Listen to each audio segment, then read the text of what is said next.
பேச வேண்டிய அவசியம் என்ன? அதுக்கே விளக்கம் கொடுக்குறாரு. விஜய் அவர்கள் வந்து கை மேலே நின்று ஆட்டலன்ற மாதிரி சிஎம் சார் சொல்கிறார் சட்டசபையில். மேலே நின்று கை ஆட்டல, அதனால தான் கூட்டம் வந்துச்சு. அவர் அங்கே தண்ணி தரல, சாப்பாடு கொடுக்கல, ஒரு கூட்டத்தை ஆர்கனைஸ் பண்ண தெரியல.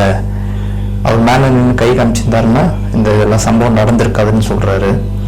அது மட்டும் இல்லாமல் நாங்கள் சொன்னும் போது நாங்கள் அந்த பிரிட்ஜாண்டே நிறுத்தி பேசணும்னு சொன்னோம். அங்கே இருக்கிறவங்க தான் வந்து நாங்கள் அந்த இடத்துல தான் போய் பேசுவோம் அப்படின்னு சொல்லியிருக்காங்க அப்படின்னு சொல்கிறாரு. சொல்லிட்டாங்க, பாதுகாப்பு கொடுக்குறது நீங்கள் தானே, அங்கே வந்து 500 போலீஸ் இருந்தான்றீங்க. ஆனால் அங்கே பார்த்தா அவங்களுக்கு தெரிஞ்சு வியூவில் பார்க்கும்போது போலீஸே இருந்தாங்க. இது எப்படி நீங்கள் சொல்கிறீங்கன்னு எனக்கு புரியல. ஏன்னா மக்கள் பார்த்துட்டு இருக்கோம். அங்கே 500 போலீஸ் இருந்தாங்கன்னா போலீஸ்க்கு ஒரு அடி கூட பண்ணலைங்க. எப்படி அது? அதுவும் தெரியல. அப்புறம் ஜென்ரேட்டாண்ட போகக்கூடாதுன்னு சொன்னோம், ஆனால் அங்கேயும் இப்போ பண்ணுறாங்க அப்படின்லாம் சொல்கிறீங்க. ஏன்னா நிறைய விஷயம் அடி வாங்குதுன்றது உங்களுக்கே தெரியுது. நீங்கள் எதை எப்படியோ பேசி முழுப்பலான்னு பார்க்குறீங்க. சிபிஐ போயிட்டனால உங்களுக்கு என்ன பேசுன்னு தெரியல, எதுவும் பேசிகிட்டு இருக்கீங்க. மக்கள் எதுவும் கேட்குற மாதிரி இல்லை. ஓகேங்களா? அதுக்கான பதில் தான் வந்து எடப்பாடி சொல்லியிருக்காரு. அந்த வேலுச்சாமிபுரத்தில் நாங்கள் அனுமதி கேட்டோம், அவங்க கொடுக்கல. அப்போ விஜய் மட்டும் எப்படி கொடுத்தீங்க? அது வந்து 40 அடி சாலை லென்த்து, ஹைட்டு வந்து முட்டுச்சந்து, அங்கே எப்படி நீங்கள் கொடுத்தீங்க?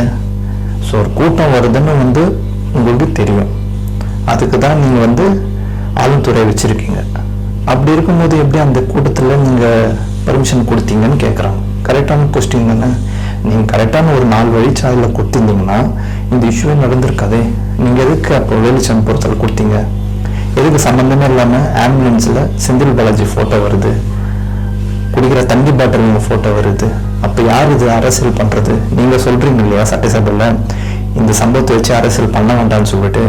அப்போ இதில் யார் அரசியல் பண்ணுறது? ஒரு ஆம்புலன்ஸில் செந்தில் பாலாஜி ஃபோட்டோ வருது, ஒரு தண்ணி பாட்டிலில் செந்தில் பாலாஜி அந்த ஃபோட்டோ வருது.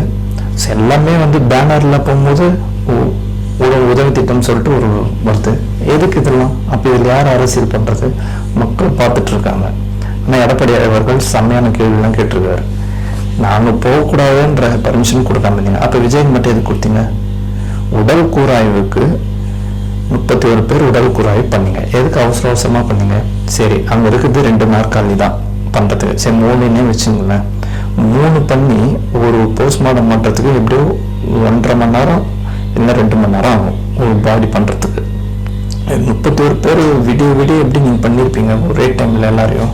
அங்கே இருக்குது 3 சேர் தான், 20 மருத்துவர்கள் வர வச்சு அது எப்படி நீங்கள் 1.5 மணி நேரத்தில் டக்குன்னு பண்ணியிருப்பீங்கன்னு கேட்குறோம். கரெக்டான கொஸ்டின். அந்த அவசியம் என்ன வந்துச்சு? 31 பாடி உடனே நைட்டை போஸ்ட்மார்ட்டம் பண்ணி காலைல கொடுக்குறீங்கன்னா அது என்ன அர்த்தம்? ஏன்னா நீங்கள் சொல்லியிருக்கனால இல்லைப்பா இது ப்ரொசீஜர்